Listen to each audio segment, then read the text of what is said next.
Meus queridos, a paz do Senhor Jesus esteja com todos, amém? Glorificado seja Deus. Abra sua Bíblia comigo, Evangelho de Lucas, capítulo 13, a partir do versículo 6, um texto bem conhecido. Quero dizer da alegria de nós estarmos com os irmãos nessa noite, parabenizar a igreja, Assembleia de Deus, Cristo, o poder que liberta, aqui na pessoa do pastor Giovanni, nosso amigo e companheiro, hoje membro do COPIB, Conselho de Pastores da área Itaquibacanga, do qual nós fazemos parte também. Agradecemos a Deus, né? E eu estou olhando aqui uma plateia, pastora Meire, muito linda de mulheres. Sabe como é que está de mulher? A mulher, tem mulher aí? Tem mulher de Deus? Entraram, amém? Diz a palavra: então Jesus proferiu esta parábola. Certo homem tinha uma figueira plantada na sua vinha, e indo procurar nela fruto, não o achou. A partir do verso 6, verso 7, pelo que disse ao viticultor: há 3 anos venho procurar fruto nesta figueira, e não o acho. Corta, porque ocupa ainda a terra inutilmente. Ele, porém, respondeu: Senhor, deixe-a este ano, até que eu a escave e a esterque. Se der fruto, ficará; se não, depois a mandarás cortar.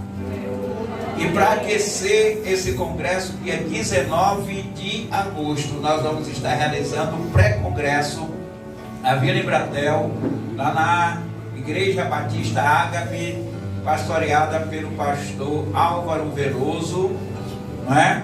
Pastor Álvaro, que esteve aqui ontem, aqui na festa, né? Eu sei porque eu vi as fotos.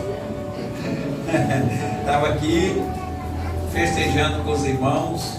Então, dia 19 vai ser o pré-congresso, tá? Já um aquecimento para o congresso de outubro. Tá bom, meus amados? Amém?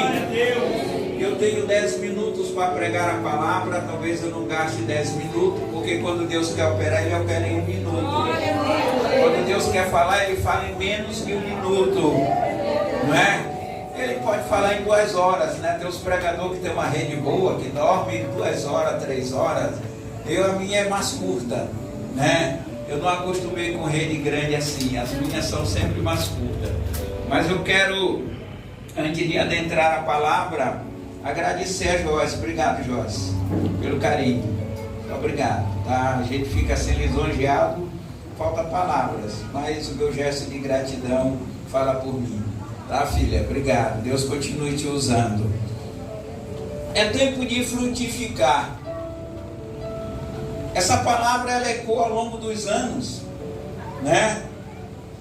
Desde os primórdios, a crescer, multiplicar, frutificar, produzir, e por aí vai. Essas frases, elas sempre vêm ecoando ao longo do tempo. Mas Jesus deu uma ênfase muito grande a essa palavra. Esse texto aqui, ele dá sequência ao texto anterior, quando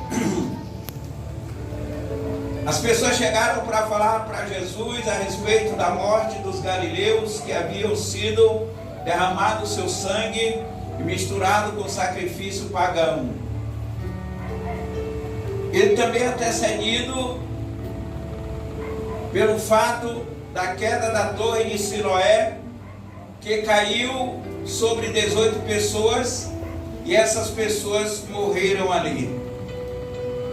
Tudo isso Jesus estava falando quando ele comentava a respeito do fim.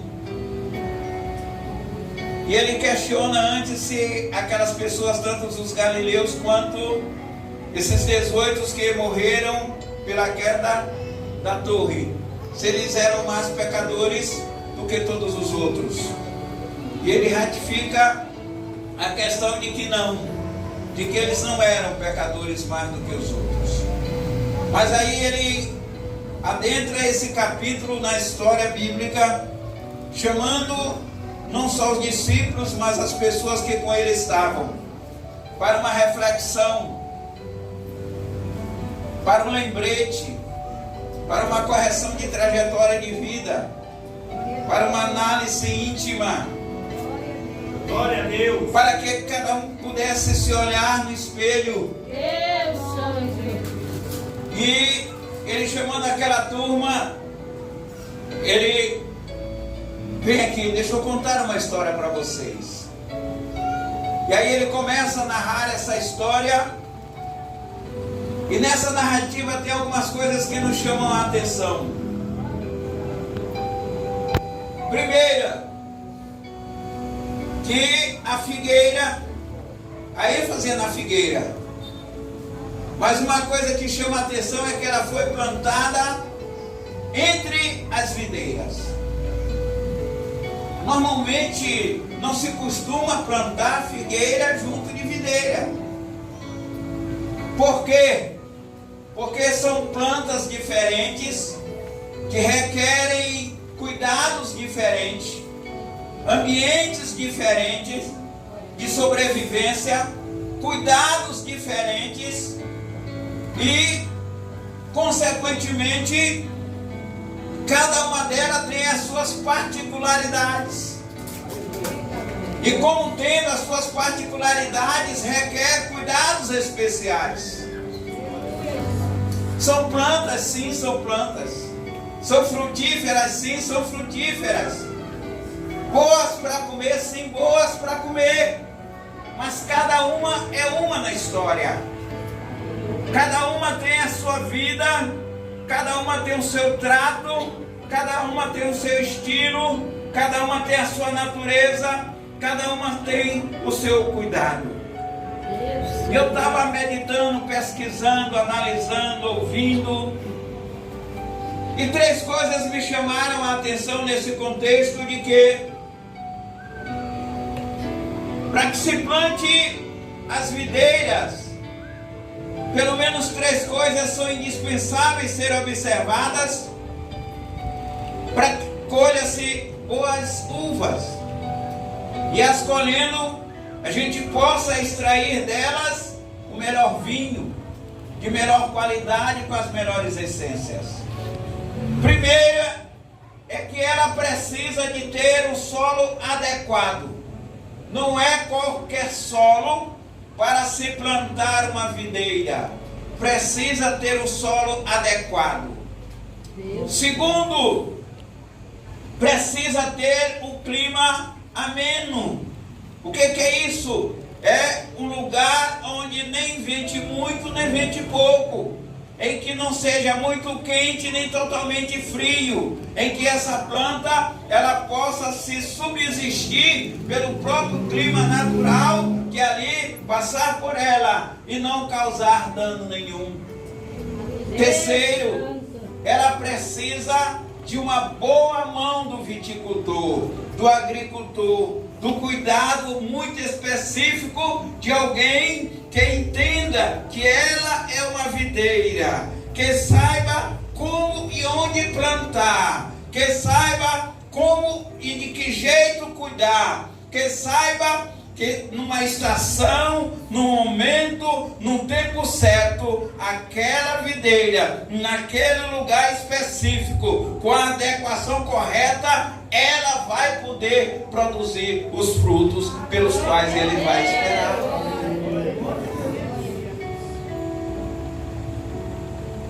Glória a Deus.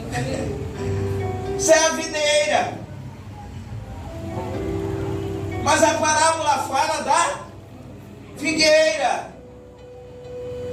E aí eu estava imaginando em casa. Então por quê?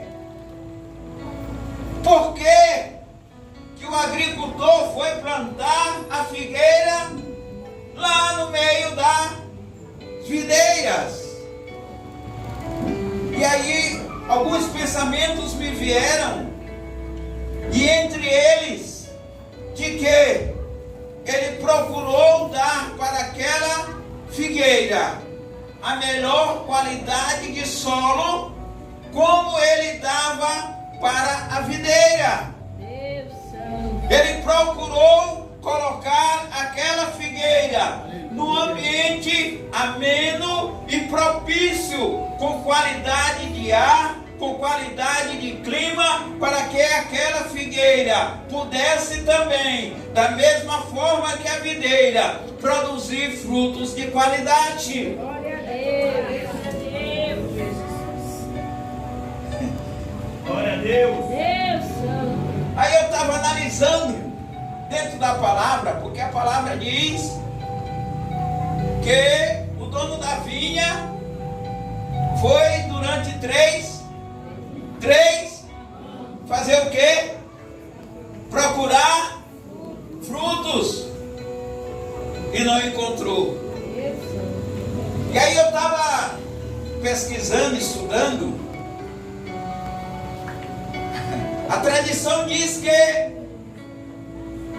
a figueira ela leva em média 3 anos para ela começar a produzir. Em média 3 anos para ela começar a produzir.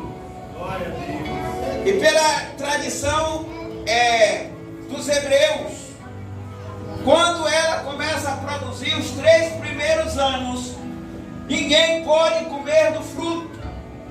O fruto tem que cair na terra e se transformar em esterco e adubo para aquela planta ou outras tantas que ali houver. Ninguém pode comer durante os 3 primeiros anos de safra. Mas aí vem o 4º ano. No 4º ano também ele não pode comer. Por quê? Porque o 4º ano, a produção dele é consagrada ao Senhor. É de Deus. Então, ele foi 3 anos. Demorou 3 anos para começar a dar fruto. Mais 3 anos, a planta começou a dar frutos, mas não podia ser colhido porque tinha que virar adubo. E no 4º ano, que seria o 7º ano, na contagem geral, era o ano do Senhor. É o número 7, é o número da perfeição pela vida sagrada. Apenas a partir daí é que a figueira estava liberada para que nela fossem encontrar frutos e pudessem ser colhidos e comidos. E aí